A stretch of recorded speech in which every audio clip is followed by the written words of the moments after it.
আসসালামু আলাইকুম সুপ্রিয় দর্শক শ্রোতা যে যেখান থেকে দেখছেন আশা করি সবাই ভালো আছেন। ভারতীয় দৈনিক পত্রিকায় এই সময়ে একটি সংবাদ প্রকাশিত হয়েছে। সেই সংবাদটিতে দাবি করেছেন যে বাংলাদেশ জাতীয়তাবাদী দল বিএনপির মহাসচিব মির্জা ফখরুল ইসলাম আলমগীর বলেছেন বাংলাদেশ থেকে পালিয়ে যাওয়া পতিত আওয়ামী লীগকে আগামী জাতীয় সংসদ নির্বাচনে চান এবং তার সাথে সাথে বাংলাদেশের যে আরেকটি রাজনৈতিক দল জাতীয় পার্টি তাকেও সেই নির্বাচনে বিএনপির পক্ষ থেকে তারা চান। তো এই সংবাদটি প্রচারিত হওয়ার পর বাংলাদেশ জাতীয়তাবাদী দল বিএনপির পক্ষ থেকে একটি প্রতিবাদ করা হয়েছে। তারা বলছেন যে এই সংবাদটি ডাহা মিথ্যা এবং ষড়যন্ত্রমূলক এবং মনগড়াভাবে তারা সংবাদটি প্রচার করেছেন এবং বিএনপির মহাসচিব ফখরুল ইসলাম আলমগীর এরকম কোনো সাক্ষাৎকার ভারতীয় কোনো মিডিয়ার সাথে দেয়নি। সেই মিডিয়া অনেকগুলো দাবি কিন্তু সেই জায়গায় এনেছেন। প্রথমত যে দাবিটি এনেছেন যে তিনি জাতীয় পার্টি এবং আওয়ামী লীগকে আগামী জাতীয় সংসদ নির্বাচনে চান।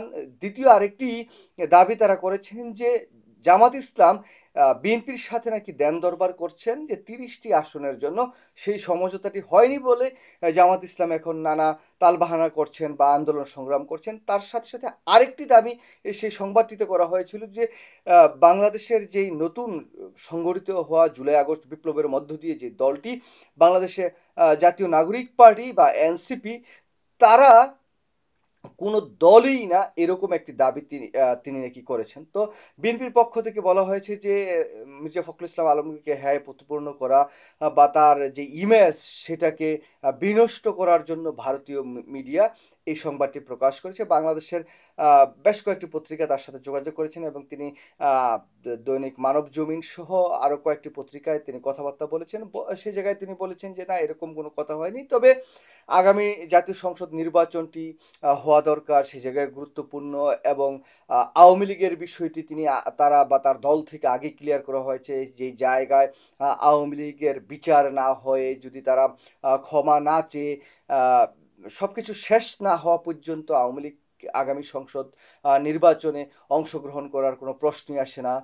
অন্যদিকে এই যে এনসিপির যে দলটিকে নিয়ে যে কটূক্তিমূলক একটি কথা তারা লিখেছেন সেই জায়গায় সেটা তিনি বলেননি এবং ডক্টর মোহাম্মদ ইউনূসের সাথে তার যে আলাপ আলোচনা হয়েছে এবং আগামী সংসদ নির্বাচনটি যদি ফেব্রুয়ারির মধ্যে না হয় তাহলে ডক্টর মোহাম্মদ ইউনূস তার ক্ষমতা ছেড়ে বা তিনি এগুলো ছেড়ে টেড়ে চলে যেতে পারেন, এরকম কথাবার্তা হয়েছে। এই এই যে নানা যে কথাবার্তা সেই জায়গায় জামাত ইসলামের যে কথাটি ৩০টি আসনের দেন দরবার, এটাকে তিনি একটু ইঙ্গিত করেছেন যে হয়তো বা তাদের সাথে এরকম হয়েছিল। কিন্তু প্রেক্ষাপট এখন এমন একটি জায়গায় দাঁড়িয়েছে যে জামাত ইসলাম কিন্তু বাংলাদেশের এখন দ্বিতীয় বৃহত্তর একটি রাজনৈতিক দল এবং তাদের যে জনসমর্থন প্রতিনিয়ত বাংলাদেশে বাড়ছে, সেই জায়গা থেকে যদি বিবেচনা করা হয় তাহলে ৩০টি আসন চাইতে হয়তো বা বেশি সংখ্যক আসন এই মুহূর্তে জামাত ইসলাম পেতে পারে। যাই হোক, মির্জা ফখরুল ইসলাম আলমগীর এই বিষয়টি খুব একটা খোলাসা করেননি। তারপরেও দেখুন, নানা অঙ্গন থেকে নানা মিডিয়া থেকে মোটামুটি এক প্রকার বলা যায় যে মিডিয়া একটা মিডিয়া ট্রায়ালের শিকার হচ্ছেন। বাংলাদেশের চোর আসলে সর্ব জায়গায় আছে। এখন শুধুমাত্র যদি বিএনপির চুরি বা বিএনপির কিছু অপকর্মকে আমরা খুব বেশি আকারে সামনে তুলে ধরি বা ব্যাপক আকারে প্রচার করি, যেই সংবাদটি আমরা সবাই দেখছি এবং অনেক জায়গায় আমরা প্রচার হয়েছে দেখেছি, যে মির্জা ফখরুল ইসলাম আলমগীর বলেছেন আগামী সংসদে আওয়ামী লীগ এবং আহ, জাতীয় পার্টিকে তারা নির্বাচনে চান। এই যে সংবাদটি নিয়ে মোটামুটি একটি ব্যাপক আলোচনা সমালোচনা, এনসিপির পক্ষ থেকেও কিন্তু ব্যাপক ভাবে সমালোচনা করা হয়েছে বিএনপিকে।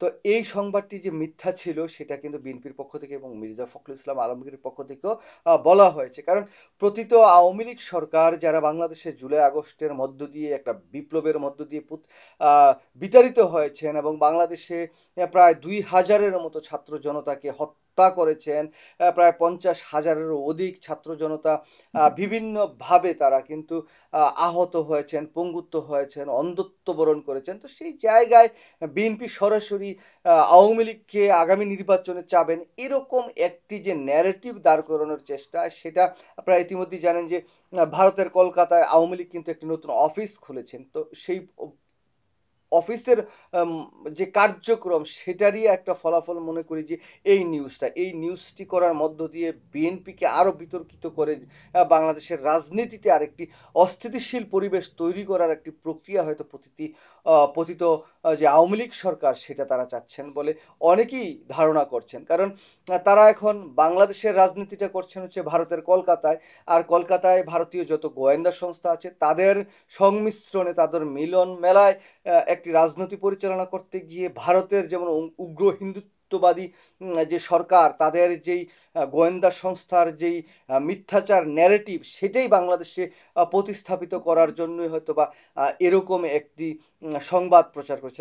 আপনাদের একটি কথা বলি যে ভারত কিন্তু কোনোভাবেই বিএনপিকে অতটা পছন্দ করে না যতটা বিএনপি আগ বাড়িয়ে ভারতের কাছে যেয়ে বা ভারতের কোলে যেয়ে বসতে চায়, কিন্তু ভারত কিন্তু সেটা চায় না। এবং কি জনাব তারেক রহমানকে নিয়ে যত প্রকারের প্রোপাগান্ডা টাইপ নিউজ প্রচারিত হয়েছে বিগত দিনগুলোতে সেগুলো সব কিন্তু ভারতের এই গোয়েন্দা সংস্থার মধ্য দিয়ে এবং ভারতীয় নানা মিডিয়ায় কিন্তু সেই সংবাদগুলো প্রচার করেছিল। এখন ভারতের পক্ষ অবলম্বন করে বা ভারতের দালাল হিসেবে বিএনপির কিছু নেতা আবির্ভূত হয়েছে ঠিকই, কিন্তু ভারত কিন্তু প্রকৃতপক্ষে এই বিএনপি, জামাত ইসলাম বা এনসিপি তাদেরকে চায় না। ভারত শুধুমাত্র চায় আওয়ামী লীগকে, যে আওয়ামী লীগ ভারতের দাসত্ব করবে। সেই জায়গা থেকে আগামী দিনের যে রাজনীতিটা বাংলাদেশে হবে বা বর্তমান সময়ে যে রাজনীতিটা হচ্ছে এই জায়গা বাংলাদেশের সকলকে কিন্তু মোটামুটি একটা ঐক্যবদ্ধভাবে এই ভারত এবং আওয়ামী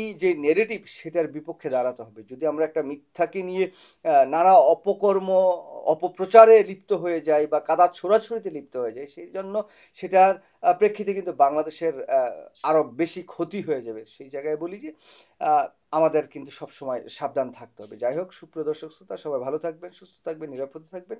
আবার দেখা হবে। আল্লাহ হাফেজ। আসসালামু